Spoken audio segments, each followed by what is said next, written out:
I don't have to tell you things are bad. Everybody knows things are bad. It's a depression.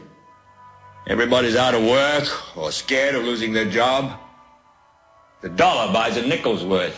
Banks are going bust. Shopkeepers keep a gun under the counter. Punks are running wild in the street, and there's nobody anywhere who seems to know what to do, and there's no end to it. We know the air is unfit to breathe. Our food is unfit to eat.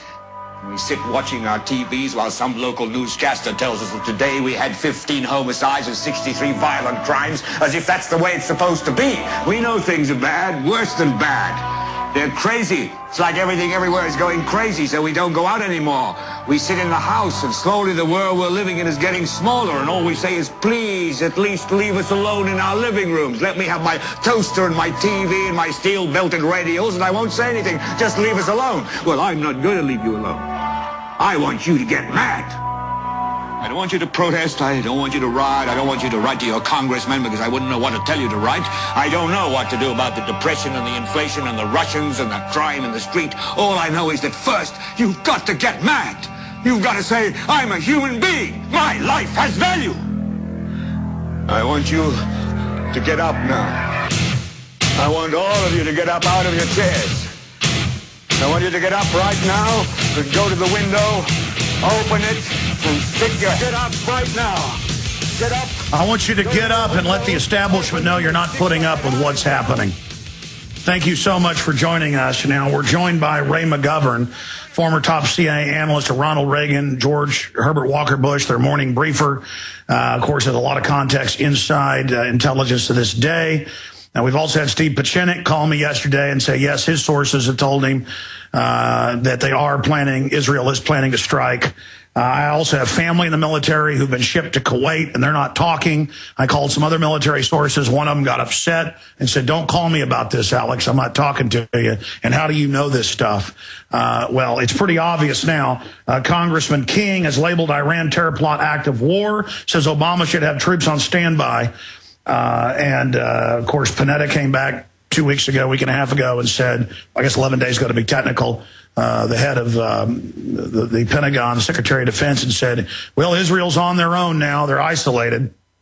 They've given them the bunker busters, the cluster bombs. This, Ray McGovern was on a week and a half ago, and he said, this is the closest we've been to a hit on Iran. And now you've got Bob Baer, the former Black Op field commander, coming out saying it's phony. Lieutenant Colonel Anthony Schaefer talked to high-level FBI. They say it's totally made up. There is nothing in the system on it.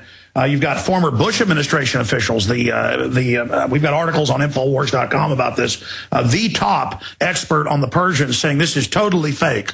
It turns out we've got the affidavit now. The informant set all this up. The guy was trying to make a drug deal. The car dealer reportedly not involved in anything. An alcoholic pothead. And now they're saying more plots are coming out. This is a way to cover up Fast and Furious as well. A perfect storm. It looks like Israeli AIPAC elements, from my sources, are basically blackmailing Obama. This is kind of what McGovern said. He said they're going to politically destroy him if he doesn't go ahead with this. And they're off, and the neocons are pressuring, saying this is how you get reelected. We'll get behind you. So the big usual Republican suspects are behind it. You got that perfect storm: neocons, Republicans, Israel folks, some of the defense manufacturers, not the actual Defense Department, but the entire Defense Department, from my sources that are pretty high level, public and not public, say that the Pentagon, just like Fox Fallon 4.5 years ago said no, is saying do not do this. And another person telling us do not do this is Ray McGovern. So Ray, thank you for joining us. I wanted to give some background, but my intel is 100% they've green lighted it. That doesn't mean it's going to happen, but they are testing the trial balloons. If this con job sells, they're planning to hit Iran sooner rather than later. What is your intel, Ray McGovern? Well, Alex, glad to be back with you here. I guess I would start by saying that this cockamamie plot does not pass the smell test. I was amused, if you can be amused by such things, by Hillary Clinton saying, you know, you couldn't make this stuff up. Well, yes, you can. Yes, you can. And they did. And it was just yesterday that the information came out from from David Ignatius, who has a column in the Washington Post. He's so close to CIA operatives that he pretty much acts as their surrogate spokesman. And what he let out of the bag was the fact that, as he put it, Justice and White House officials were pretty skeptical. You know, they considered this pretty flimsy until CIA to the rescue. General Petraeus was able to gather information from inside Iran, mind you, that was so confirmatory that it lent credence to this, and the implausible all of a sudden became plausible. Well, give me a break. If you look closely at this, used car salesman, Mexican drug cartel plot to assassinate the Saudi ambassador to Washington, it not only doesn't pass the smell test, it doesn't pass the comic book test. It would never sell in Hollywood because it's just too far-fetched.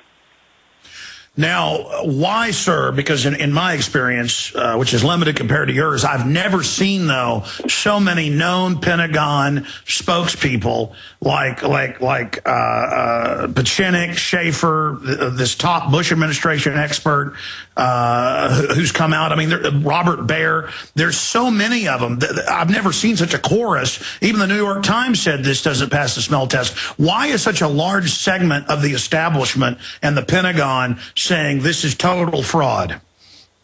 Well, you took the words out of my mouth in citing the New York Times.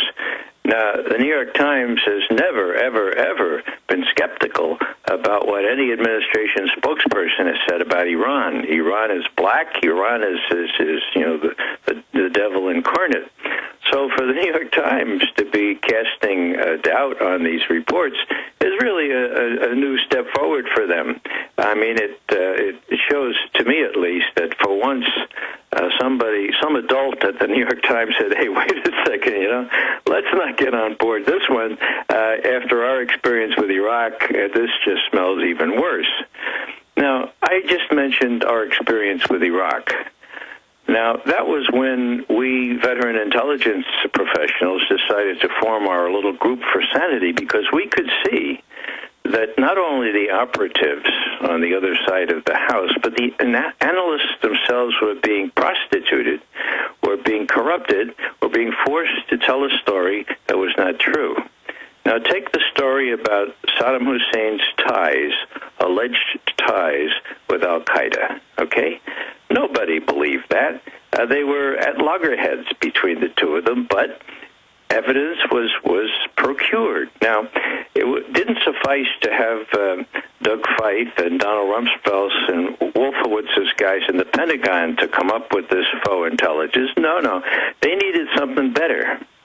And what most people don't realize is that the first big reason for the torture, okay, for the torture of all those folks down in Gitmo and at Abu Ghraib was to get somebody to, quote, admit, end quote, that Al-Qaeda was being trained, being run by Saddam Hussein.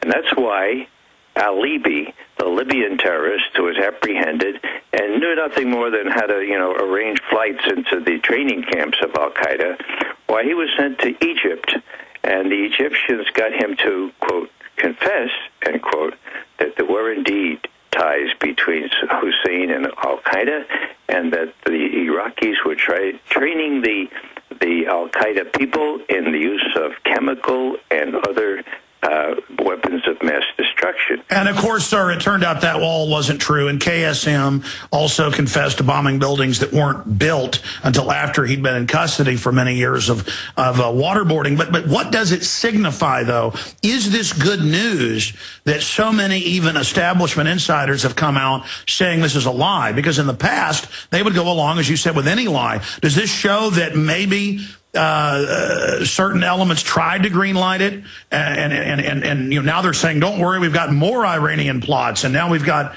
Congressman King saying active war, get the troops ready? Because the info I've got And I've got family in logistics. They didn't tell me. I know they've been sent over there, but I know other military sources. They've been told, yeah, get ready to back up the Israelis during an Iranian response. Get ready to drag stuff out of the Strait of Hormuz. All the things you've talked about here for years. You predicted, you said, if I was Cheney, knowing him, he'll probably try to attack our destroyers around the Strait of Hormuz. Then it came out. He did propose painting up U.S. boats like blue patrol boats.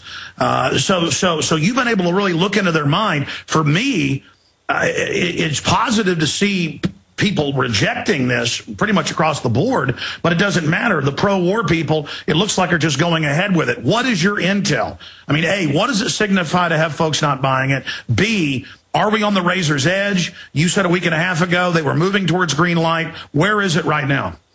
Well, those are good questions, Alex, and I would say there's good news and there's bad news. The good news is the evidence that you adduce that everybody and his brother and sister who knows anything about Iran thinks that this is a cockamamie plot, okay, invented.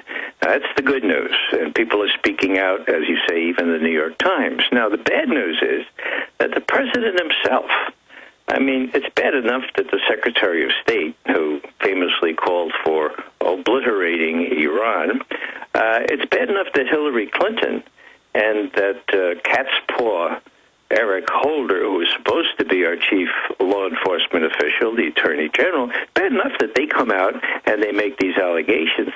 But Barack Obama is now on record as saying there has to be accountability.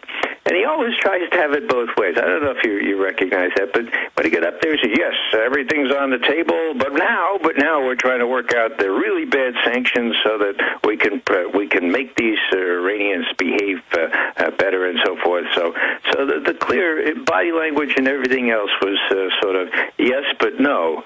Sort of like, yes, we're going to send 30,000 more troops into Afghanistan, but no, we're going to bring them out 8 months later. Give me a break. The guy has no backbone, and he's either incredibly naive to take at face value the plot such as this ginned up by John Brennan, ex-CIA, who runs his counterterrorism program in the White House.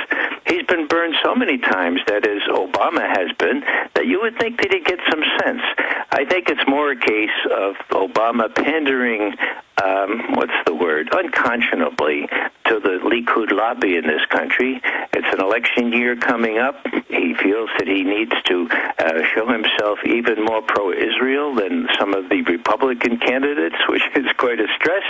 And I think that's what's at play here. The danger is that he'll get into a position, maneuvered into that position by the likes of Netanyahu, who believes with considerable evidence that if Netanyahu were to perpetrate a strike, the way they would do it is mount a provocation, that they would say Iran did X and Y and Z to them, and the Israelis had to retaliate. If there was a war that broke out there, Netanyahu is 99.4% sure that Barack Obama would have neither the guts nor the political courage to do anything other than to send those troops out there to help the Israelis or his cruise missiles. Well, no, that's my next point. Obviously, you're getting the same information. The military officers I talked to are being told, get ready to defend Israel, and for the first time this is going on the table. And of course, knowing these officers for years, they're always horrified.